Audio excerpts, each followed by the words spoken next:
Hi, and welcome to tealeaves.com. We're going to be streaming RimWorld tonight. RimWorld is a colony simulator in the mode of Dwarf Fortress, but it has some interesting attributes that I think make it worth looking at. In particular, RimWorld has a lot more focus put on the UI than Dwarf Fortress, and it's a little more focused of a game. It's not trying to model, whether or not there's soap, sweat, or blood on the hairs on someone's third joint of their left toe in quite the way Dwarf Fortress does. So, with no ado, my thought here is to jump in and play a slightly harder game of RimWorld, hopefully dying relatively quickly. I've been playing an easier game in my downtime to kind of learn the systems, and now I think I'm ready to get abused a bit. I really don't want this to go longer than an hour, so if it does go an hour, I will wrap it up at that point. So we're going to start a new colony here, and we'll just go with the crash-landed scenario. Now, you can choose what's called a storyteller. So Phoebe Chillax is your I want to build things storyteller. Randy Random just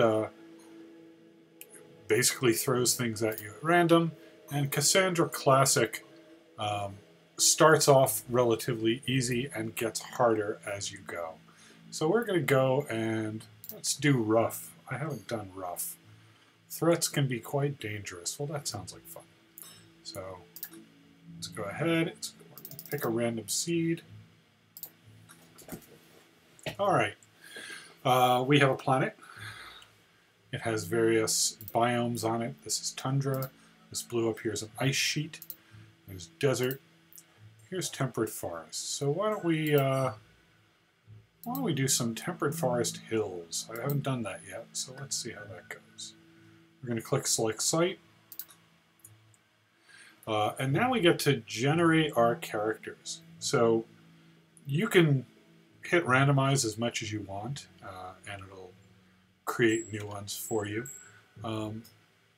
But the game recommends just going with whatever they tell you and allowing their vulnerabilities to be just part of your story. So here you've got, let's see, who's this? Geir Flügelhørn, who was a sheltered child, grew up in a shelter deep beneath a toxic world. He's incapable of dumb labor, cold tolerance, slowpoke, hard worker. He has some attributes. He has a number of skills, so he's very good at researching. We've got Nightingale here, Tamara Nightingale, who is not artistic. She's very good at growing things, though. And I guess everyone's attracted to her. She's engaged to Geir Johansson, and she's the daughter of this other character here, who is Erin, an inventor. She grew up as a medieval lordling. She is sanguine, which means that she is happier in most situations. She's neurotic, which means that she's more likely to go insane. Well, that'll be fun. And she's also volatile, which means she's even yet still more likely to go insane. So this will be fun. This is going to be a quick game, I think. So she's going to be our crafter, and Nightingale's going to be our grower, and Flügel will probably be our miner and our, well, actually mining is dumb labor, so maybe not. He'll be our researcher. All right, so we're going to click start. And soon we will see our pods crash on the planet. The three of you awake in your crypto-sleep sarcophagi to the sound of sirens and ripping metal. You barely get to the escape pods before the ship is torn apart.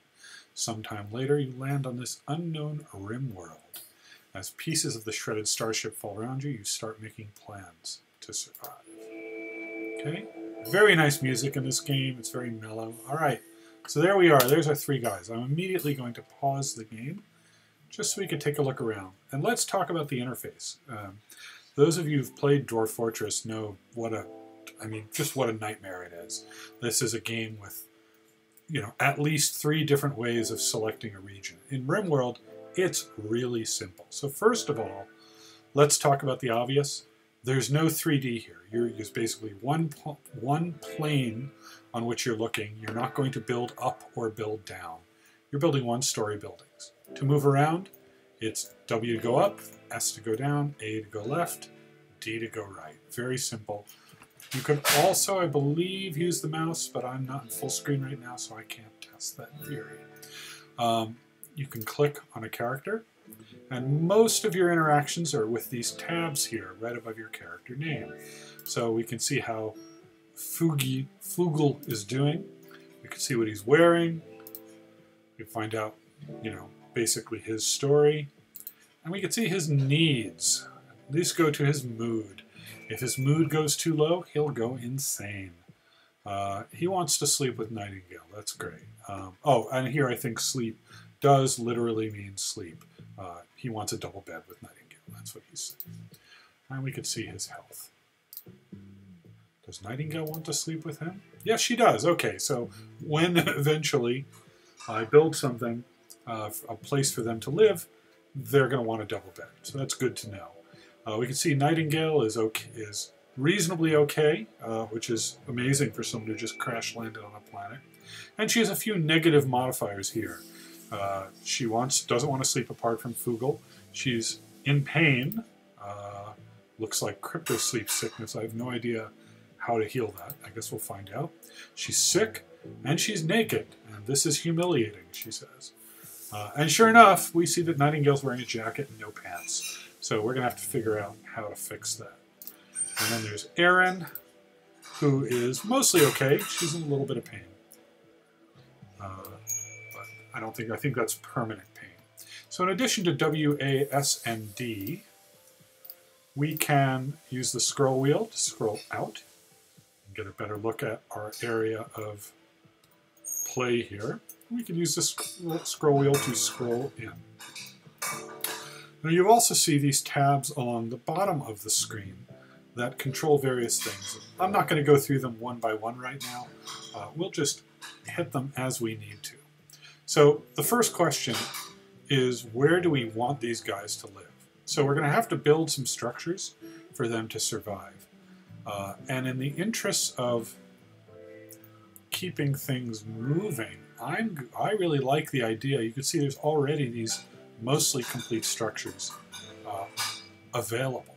And so I like the idea of maybe repurposing one or more of these. So this is a nice big room, and it would only take a little bit of work to turn this into a place where they could live. So that's my goal. Is we're going to repurpose this room. So what are we going to do? So on the downside, it's a little bit far away, so they're going to have to run back and forth a few times to pick up all this stuff. What stuff? This stuff. So this is stuff that came down with us. We've got a bunch of steel. So let's say we're going to haul that. What I did was double click there and then click this button to unforbid it. We have some meals. These are super important. Only 30 of them. We'll unforbid those. We've got some silver. That's basically money.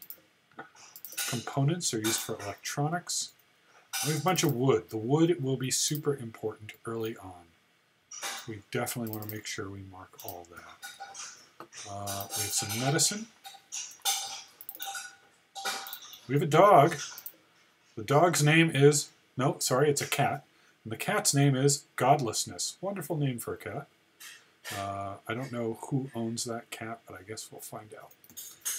And you can see we have a few weapons down here. So let's look at who has the best shooting skill.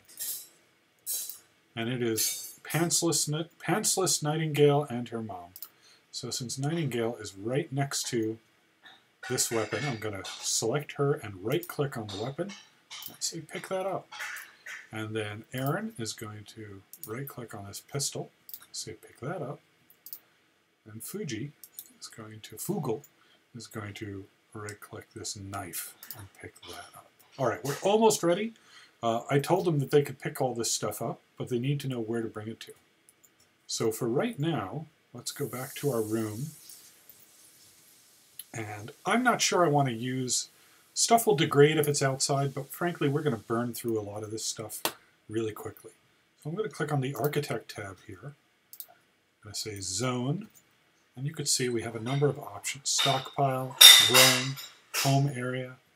So we're going to click on the Stockpile zone, and we're going to drag out right there.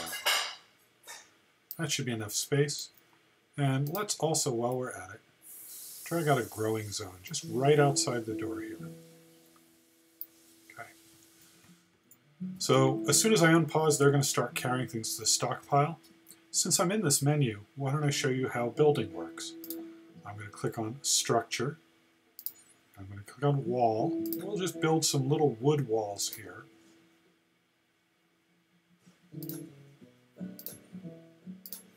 And we'll put a door here. And now we have a room that will be an interior room. As soon as it's sealed off, they're going to start to build roofs. But let's unpause and watch them go. All right. There are 3 speeds you can go at. 4 if you count pause. There's pause, a little faster, even faster. Let's go for a medium speed here. So you can see Nightingale's carrying her wood over here, probably to the stockpile. Oh, she dropped the wood off at the places where we have to build. So this is one thing that I think the game does really well, is allowing jobs to be interrupted and picking them up later. If you recall Dwarf Fortress, a job gets interrupted, it gets suspended, and you really have to go find it and start it by hand. All right, so they've sealed this off, and now, yeah, you can see she's starting to build a roof over this structure. We can inspect the state of the room. It's a very beautiful room, apparently. It's a nice stone structure. All right, so now we have a totally sealed off room. That is a little bit dirty. That's okay. So let's make this room ready for them to live in. And for right now, they're not going to be thrilled sharing a room, but, you know, must needs. We're going to build 1 bed for Aaron, and then let's build a double bed for Nightingale and Flügel. And we need a torch because they really don't like being in the dark. I mean, who does, right? All right. So let's let them run for a little while. Erin's down here. She's hauling the food. That's good. We can see we have some wildlife here. There's a raccoon, a hare, another raccoon. Oh, and so let's go here to our growing zone. What we can do is we could specify what we're going to grow. There's all sorts of plants that have different attributes. You could use cotton for fiber, and you can use all of these things as food. The tutorial recommends rice. I'm not sure why, but I'm going to go with that rather than potatoes. We'll plant some rice. And I think we also want to, you know, I got to do something at some point about Nightingale walking around without any plants. So I'm going to put another smaller growing zone just right here. I'm not too worried about where it is. Growing zone. Oh, for some reason, oh, that's the stockpile. That's why I can't do it. We'll just do it right here. All right. I'll make it pretty big. Why not? And we're going to plant cotton. I think cotton is the one we want. Hay grass is for hay. Cotton plant. All right. How do these guys know what to do? Well, just like Dwarf Fortress, there's a labor screen. That's this tab here. It says work. This is a prioritized list. There are important jobs, less important jobs, and least important jobs. They come in a number of tiers. And these guys will always try and go from left to right in a tier. So firefighting is obviously right up there. You can see at this point we've got 1 person specified as a grower. And I'm going to go ahead and make Flügel a grower. I keep calling him Fugi or Flügel. Flügel a grower too. Everyone else, I think, can mostly stay the same. We have someone doing everything. That will no doubt change at some point. Let's let them do that. So it's going to be pretty boring at first because there's going to be a lot of hauling all of this stuff back and forth. So what he's doing there is he's clearing these trees so that we can grow. And sure enough, there goes Nightingale planting the rice. And clearing the trees also has the effect of giving us some wood, which is always useful. Wood is super important in early parts of the game.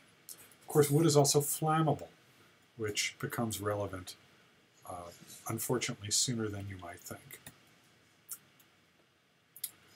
All right, so we can do a few other things here. It's probably too early to do much because we don't really have a lot of what we need. But let's go ahead and build some production facilities inside our little shack. It's a terrible place for them, but that's okay. We have two types of stoves, an electric stove or a fueled stove. Fueled stoves need wood. Let's just go ahead and do that right now. And we can also build a research bench so we can start figuring out some technologies. So as I went to place this, you can see that spinning around. I'm using Q and E. The game is very good about giving you tooltips and on-screen cues about what the UI is. So I'm rotating that so that the person using the bench will sit at that circle right above the bench. Go ahead and put that down. You can see Fugel's gone, and I just right-clicked to get out of that mode. Fugel's mostly planted our cotton. It will take a long time to grow.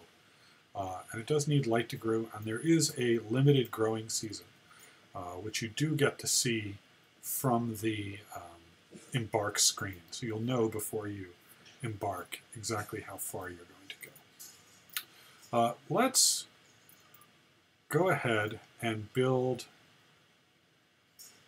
an indoor area. Let's enclose our stockpile. I think that's a great idea. So I'm going to architect, and first I'm going to issue an order. So here you can see a lot of the things you do in Dwarf Fortress right away. Mine, haul things, cut plants. We're going to choose chop wood. Let's just mark the trees within our growing area. That's not sufficiently grown. We're going to mark a few more trees. Right? People will chop those. And then we're going to go back to structure. We'll just build some walls. Oh, that's not great. Well, that's a stone wall, so it's actually not. No, that is terrible. I'm going to not do that. Let me deconstruct it. That gives me a chance to show you that I can cancel something. So what I'll do is I'll resize this stockpile.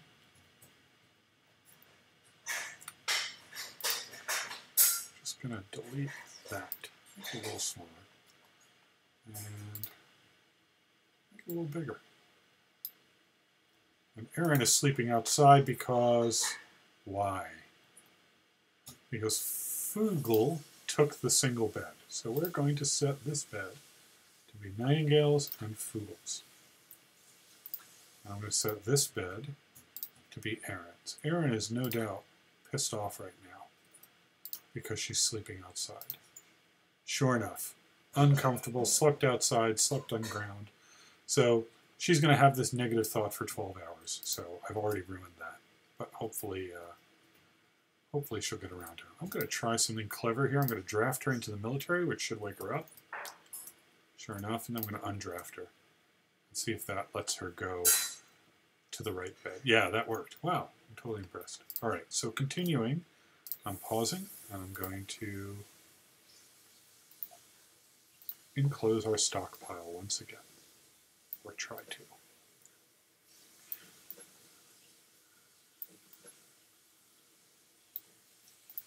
We'll build a door right there. We'll build a door down there too, why not? Okay, these guys are asleep, nothing's happening, so let's go ahead and let time pass a little faster. You can see there's a cute little turkey sleeping over there. I think it's a turkey.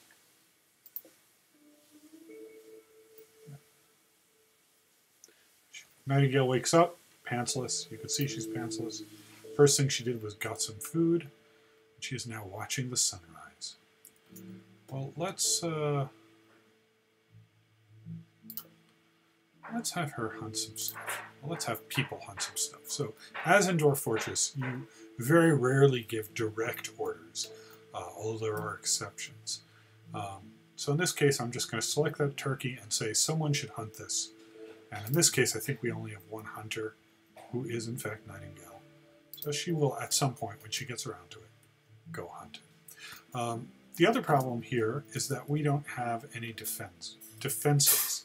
If we get attacked, there's really no cover. So defenses, I haven't really figured out in this game. The tutorial recommends just building some sandbags. Nightingale is slacking off. So let's just build a little sandbag defense down here.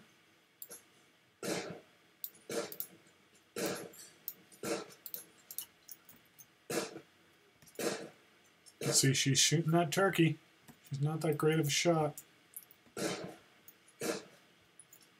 He's really not a great shot. I have not yet figured out if the game has ammo. I don't think it does. Certainly in my other games, I've been shooting up a storm, and it seems to me if you have a weapon, you get to use that weapon. So we could, I guess, look at this. There's no indication of any sort of ammo. I guess these things have conditions, I think, so maybe they degrade if you use them too much. I haven't figured that out yet. Frankly, I'm not worried about it. All right, so now we have a problem because I killed something and I forgot that we need to butcher it.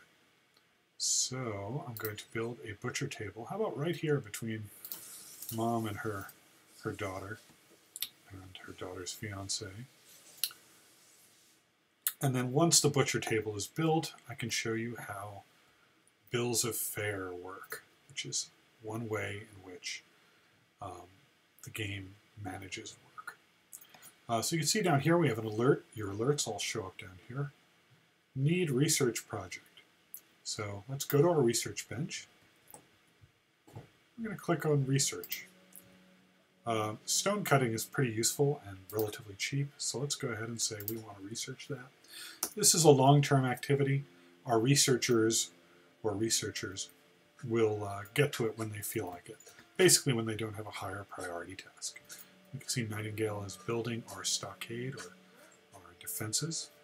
So right there you can see that construction failed. We are not going to have to come and restart it by hand. They'll get around to it.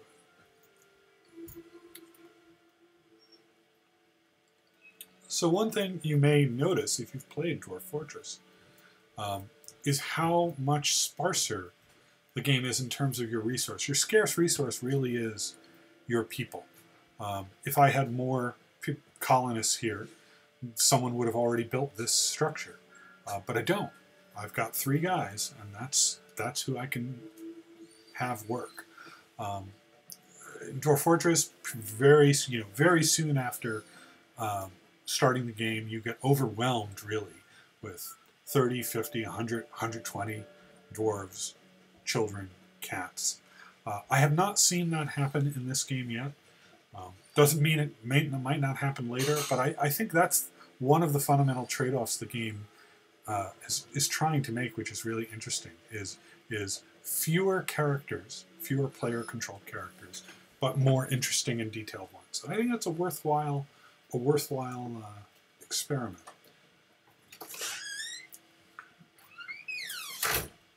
Oh, our butcher table is still not built.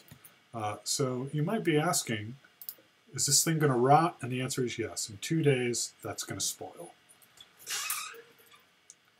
Fortunately, I think she's going to bed.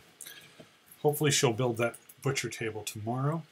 If we were worried about it, we could try and have someone else construct also. So I'll tell Erin to be a constructor also. Oh, there she's going and building the roof now over our stockpile. So the point of doing that is you don't have to worry about, say, stones rotting, but like our medicine, for example, will decay over time if it's just sitting outside. So by putting a roof over it, we prevent that. Okay, research finished, stone cutting, build stone cutting tables. Yay. So we can pick a new research. Passive cooler. Pemmican Devil Strand. Sure, let's do Devil Strand. Why not? A slow-growing plant. Because we really need pants.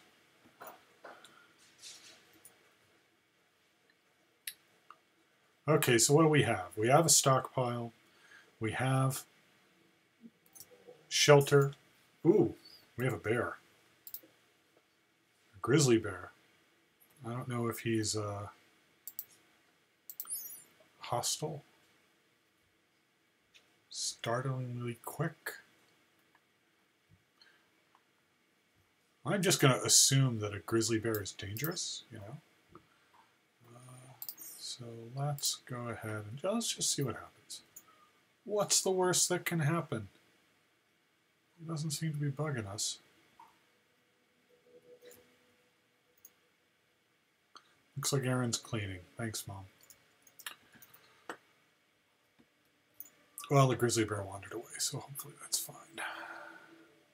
All right, so what else do we need here? Power would be good.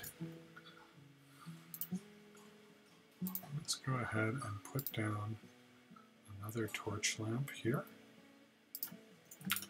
And let's go start thinking about some power. So, fortunately, we are totally able to build solar power, right? Isn't that great? I'm going to put it right here for reasons that will become apparent later. And I'm going to build a power conduit right, let's say right here. Power conduits can go under structures. It just works as if by magic, so you don't have to route them around things. It works kind of like the power lines in SimCity, if you've ever played that. I'm going to speed up time and let them go to sleep.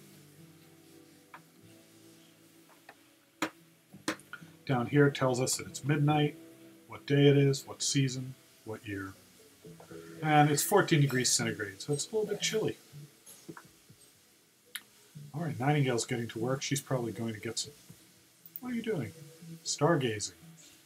How sweet. She's still letting our turkey rot, though, because she hasn't built our butcher bench. So you might notice here that if we look at the turkey, it says not refrigerated, which kind of implies that we can refrigerate things, and indeed we can. That's largely why I'm trying to get this power set up. You can see she's building our solar array. Here we go. It's powered.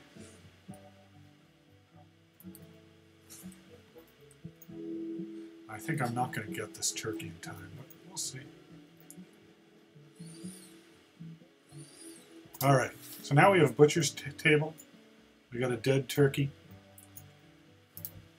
This is one of the areas of the interface that I kind of question a little bit.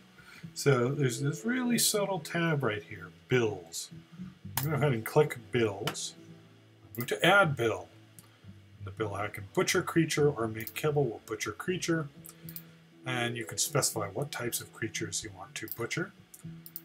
By default, it's all animals. You can do X times, do until you have X, and do forever. I think do forever might be the right solution for a butcher table. That should result in us butchering anything that comes along. So let's see what happens. So let me slow things down a bit. So now that bill exists, and if there's someone who has the cooking skill, looks like Flügelhörn, but he's busy. Oh, well, they're all pretty terrible, so I'm going to also assign Erin as a cook and see if she decides to go up. I think she has decided butchering. So she's going to pick up the turkey. She's going to bring the turkey back to the table.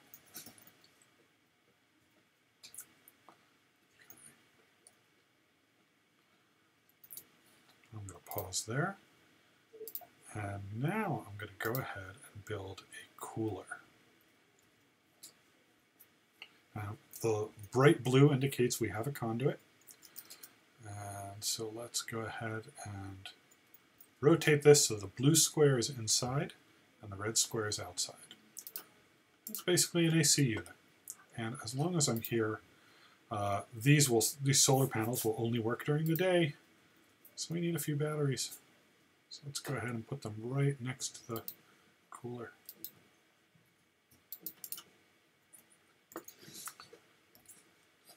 There goes Aaron, butchering up a storm. We're about halfway into our allotted hour. We haven't yet suffered a terrible disaster. So one of the other interesting UI features here, and I can't decide if I love it or hate it, is how they use stocks. So in Dwarf Fortress, there are 68,522 different items, or some similar number. And if you want to find out how many you have, you kind of have to go through this single entry accountant's book to locate them. Here, everything you own shows up right up here in the upper left. So you can see we've got this much silver, this many medicine, right? So out of butchering, we just got some turkey leather, which I'll be honest, I did not know turkey leather was a thing. We've got some probably turkey meat, which Erin is going to go and bring down here. As soon as she drops it, I think it'll show up here. Yep, there it is. Turkey meat in our stocks.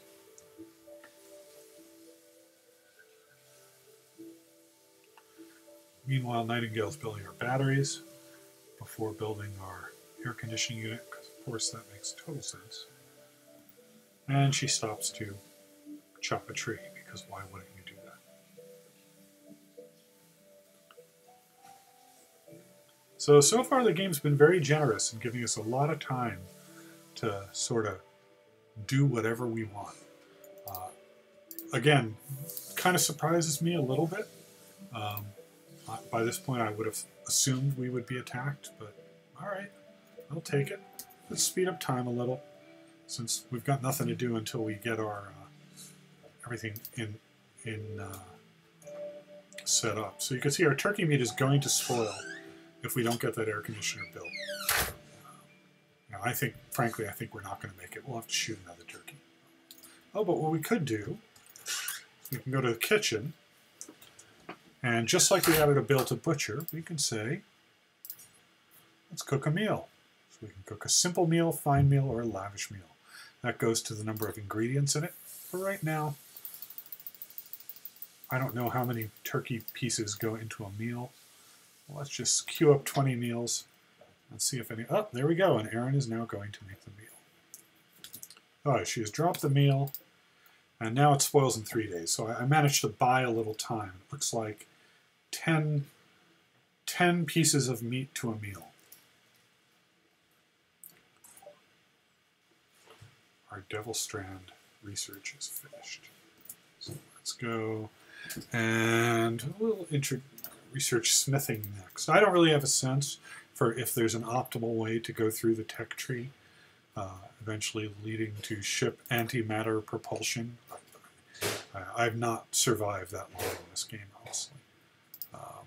So what else can we do? We've got research, we've got factions down here. There are various groups on the planet with us, and we will meet them sooner or later. History, I guess, covers the wealth of your colony. We can see all the animals we have. Right now we just have one cat named Godlessness. I swear I did not pick that name. I'm going to go ahead, since we just researched Devil Strand, let's go ahead and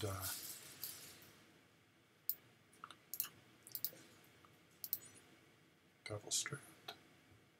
There we go. Min skill 10. I don't know if we have anyone with enough skill to plant it. Let's try it. What's the worst that can happen? Other than her continuing to not build. Alright, at this point I'm getting frustrated and I'm doing what I always do, which is everyone needs to be able to construct things.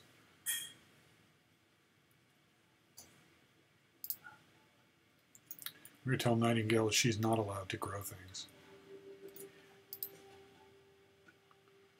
Oh, okay. So I was wondering why they weren't building the building, and it's because we don't have enough steel left. Right there, steel 50 out of 90. Probably because we used most of the steel on our solar generator and on our batteries. So I'm kind of boned unless we find some steel. So let's look around. Right there, compacted steel. So now you get to see how mining works. Orders, mine. We'll mine a little bit. Let's see if anyone actually is able to mine. Oh, Flügel will do it. That's good. We did get an alert here that we got some visitors. Sammy is here. Alright, so what I can do is I can take Aaron and say, why don't you go trade with him?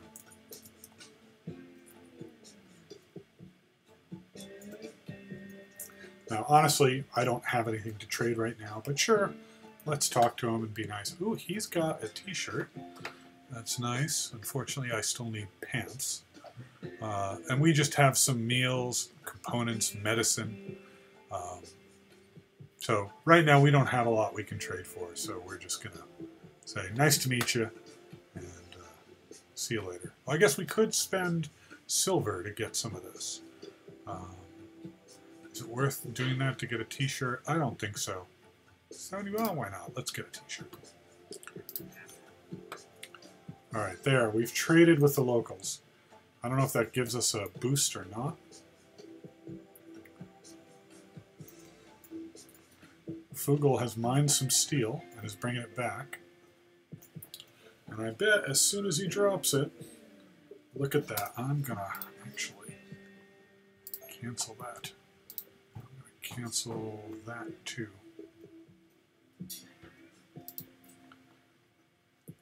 Because I really want that cooler to be built first. Oh, and there goes Nightingale. As soon as the resources are available. Looks like she went and got the t-shirt. Maybe she'll repurpose it into pants. Aaron, meanwhile, has decided to build the cooler. If you need help on the game, there's this thing up here, which will tell you a little bit about various topics that you want to know about. You don't need it right now.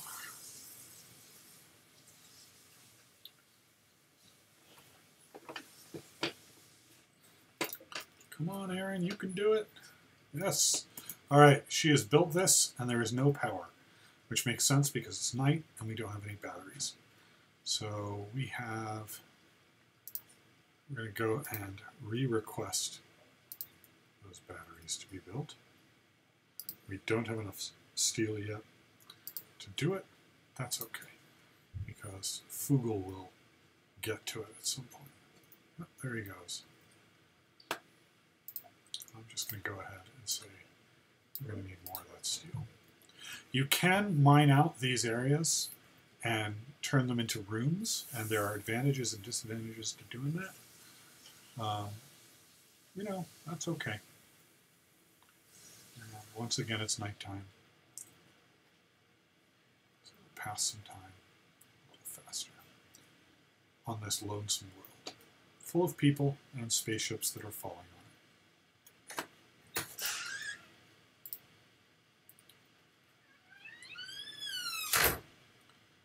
These suspicious men with guns have not attacked us, which is nice. And in fact, they're going away, probably muttering to themselves about how we'll be dead within a fortnight. Uh-oh, something's going on here. I've never seen that. Lovin'. Oh god, they're loving. It's disgusting. I thought this was a family game. Nightingale wakes up, grabs a bite to eat, and watches the sunrise. The game's full of little moments like this where your characters go off and kind of do things. One thing I notice here that I didn't notice before is there are berries. I think we should get some of those berries. So you saw I could select a plant and I can choose harvest. It's a little easier, I think, if you know that there's a region you can drag out where such plants exist, to drag them out via the architecture menu. There we go. All right, so we're going to get a bunch of berries.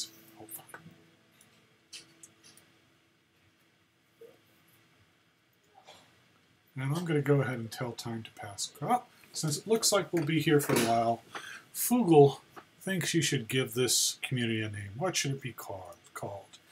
The game's suggesting Brazelton, but since I'm having such trouble saying the word Flugel or Fuggle, I think we should call it Flügelhørn. Can I give it a... Oh, look at that. I have no idea if Flügelhørn uses umlauts, but in my world, it does. All right, we have named the village of Flügelhørn.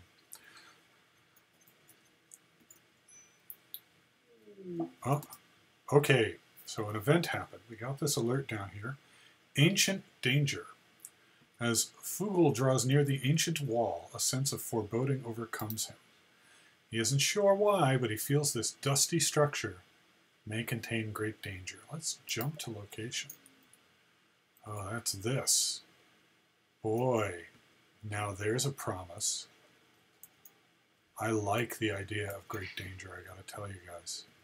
I don't think we're ready to go there yet, but it's nice to know that if the world doesn't kill us by itself, we could go kill ourselves by checking out the ancient danger.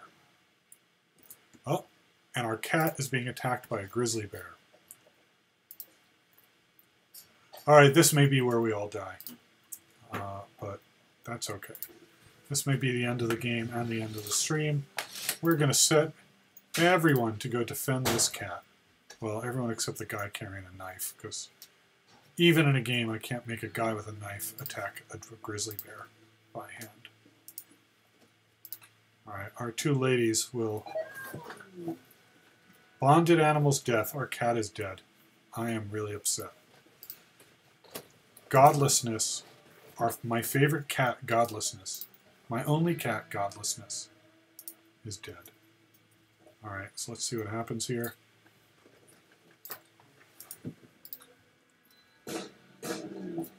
Oh, this is not going to go well.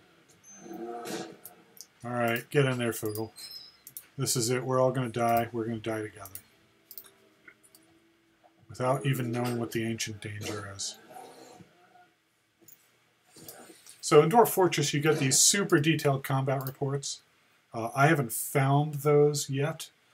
You do get health reports, so we could look and see that the grizzly bear has suffered all of these injuries. I think Erin took an injury. She got a scratch. Nightingale is fine. Wow, she's tough. All right, so since Erin is injured, we're going to declare that her bed can be used for medical. Or you could have a dedicated hospital if you want. And these guys will probably finish off the grizzly bear. No, apparently not. I mean, it's going to die sooner or later. We can say we're going to hunt it, I guess. So I'm going to undraft everyone. So they can do what they want. I'm going to say we're going to hunt this grizzly bear. And she's going to pick berries instead of hunting the grizzly bear. Erin's going to limp to the hospital bed. There we go. Do it, Nightingale. Do it. Do it.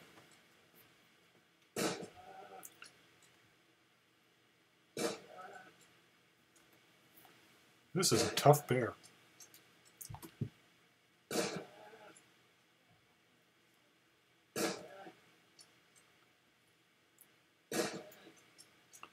So who's the cat bonded with? Nightingale. Well, I think it's appropriate that Nightingale is getting... Okay, the bear is dead. We have a bill to butcher it. I'm going to suspend our simple meal bill because we're going to have enough things to make a better meal. And we're running out of time here. I kind of think that the grizzly bear attack might be a good place to call it a night for the residents of Flügelhørn. And when we pick it up next week, maybe we will investigate the ancient danger, or maybe we will just continue to try and get some basic survival stuff underway. Okay, this has been tealeaves.com, and thanks for watching.